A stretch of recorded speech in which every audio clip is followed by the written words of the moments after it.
I've struggled with sleep since I was a teenager. I used to have awful insomnia where I'd only get about 3, maybe 4 hours of sleep. It took me a while to get a better routine for my sleep. And it wasn't until after my diagnosis with Crohn's that I decided, okay, I need to take this more seriously. Hi everyone, I'm here in Joshi and welcome to Game of Crohn's. Today what we're going to be looking at is my journey with better quality sleep. I've struggled with sleep since I was a teenager. I used to have awful insomnia where I would only get about 3, maybe 4 hours of sleep a night, and it's been up and down, but I went through probably about a 3-year spell where my sleep was so bad it would impact everything. I was sort of failing at A levels, and I was not being a good enough boyfriend, a good enough friend, a good enough family member because of it. And I just want to talk to you about the journey I had to get to the point where now I'm actually getting far better quality sleep, which is improving both my Crohn's symptoms, but also my general well-being as well, and my relationships with my loved ones. So when I was experiencing insomnia as a teenager, one thing that I had to change was my exercise routine. So, I used to be active in terms of playing sports, but that wasn't intense enough for me to begin this journey of improving my sleep.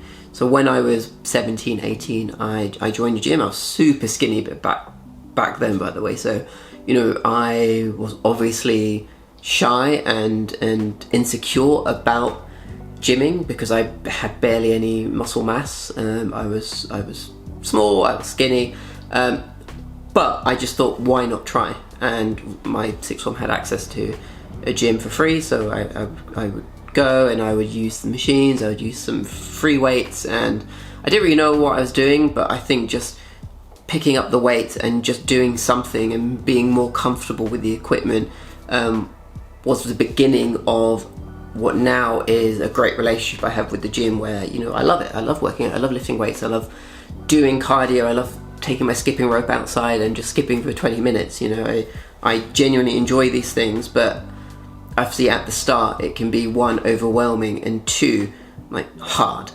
But sometimes the best things in life are difficult. Once I started to regularly exercise and I joined a proper gym, not just a gym at my sixth form, I started to see better results with my sleep.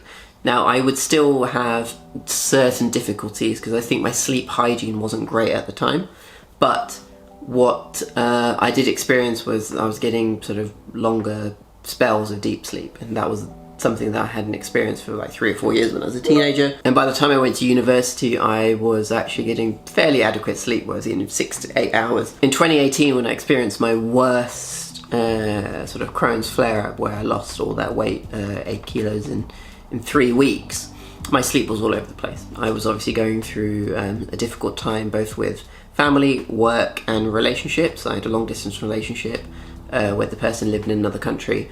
I had lost a close family member, and I had just changed jobs as well. Lots of plates spinning or not spinning, and that impacted my sleep. It took me a while to get a better routine for my sleep, and it wasn't until after my diagnosis with Crohn's that I decided, okay, I need to take this more seriously, because I have a chronic disease now, and my grandfather, he had colitis and he died from it, and I don't want to go down this route where I don't take this seriously and do nothing, and then either become completely reliant on medication without changing my lifestyle, and then ending up developing some kind of colon cancer, something I want to avoid. So in 2021 I started to track my sleep. I use a device like a smartwatch. The great thing about this is that it gives me data to analyze and work out sort of the habits that are impacting my sleep, maybe.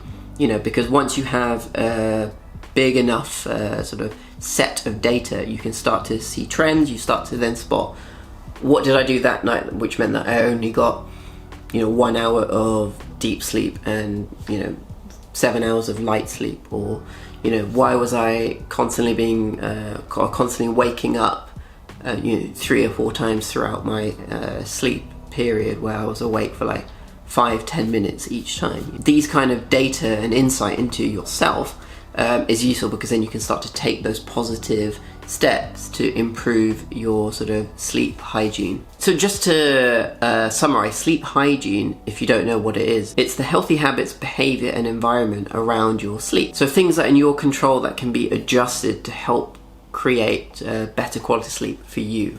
It's important to develop these sort of micro habits to improve your sleep. A few things that I've developed over the last couple of years that I do myself. One, which is really important for me, is making sure that my room temperature is at a low enough number, so then I can fall asleep and not be sort of overheated, because your body needs to reach a certain temperature to be able to then fall into a sleep state. So what I tend to do is leave the window open maybe an hour before I go to bed, so that way the room is nice and cool, which is important for me, but I'm sure it will be important for you. Obviously, as we spoke about earlier, physical activity is important. So doing some kind of physical activity during the day can then help your body feel more tired. That can then help you get to that better quality sleep and help you fall asleep much faster as well. So, some kind of physical activity. You don't have to go and, deadlift like 200 kg. You can just go for like a long walk, or take a skipping rope and do 20 minutes of skipping, or just going to the local park, like if you've got a calisthenics park, and doing some pull-ups, push-ups, jump squats or something.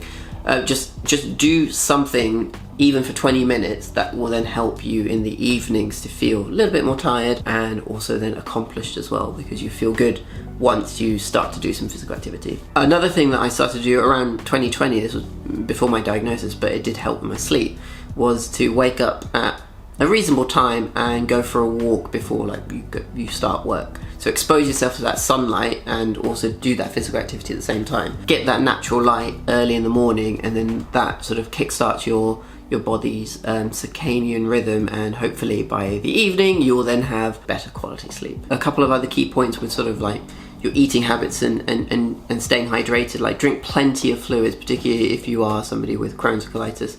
I am thirsty a lot more than the average person, so I tend to carry a big bottle of water with me. I will have 2 to 3 litres on average, but sometimes 4 litres per day.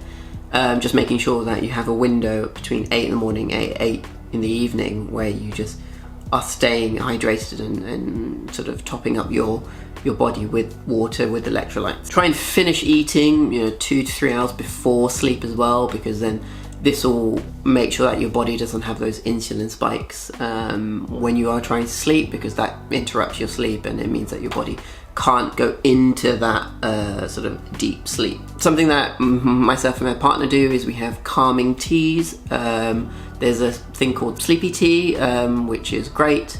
Chamomile, some have valerian extract as well. Recommend staying maybe clear or not having it that often if you do have IBD, because valerian tends to be an irritant, so like it's not great if you do have Crohn's colitis.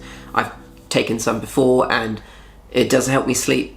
It helps me get deep sleep. It helps me have the craziest dreams, but then I tend to have like a minor flare and diarrhea for like 2 or 3 days after taking valerian, so maybe avoid that. Try not to drink any fluids an hour before bed, and also making sure that you have no screen time at least 30 to 45 minutes before you try and go to sleep as well. These small habits should hopefully mean that you have better quality sleep, you wake up with more energy, and hopefully over time you start to see improvements with your Crohn's symptoms and your consistency with stool, and generally just feeling a lot better. So message me if you want any more guidance on sleep habits and sleep hygiene. I'm happy to help. I'm happy to send any free resources I have around this for you. And I think the main thing is just that we get better sleep, so then we can finally stay healthy.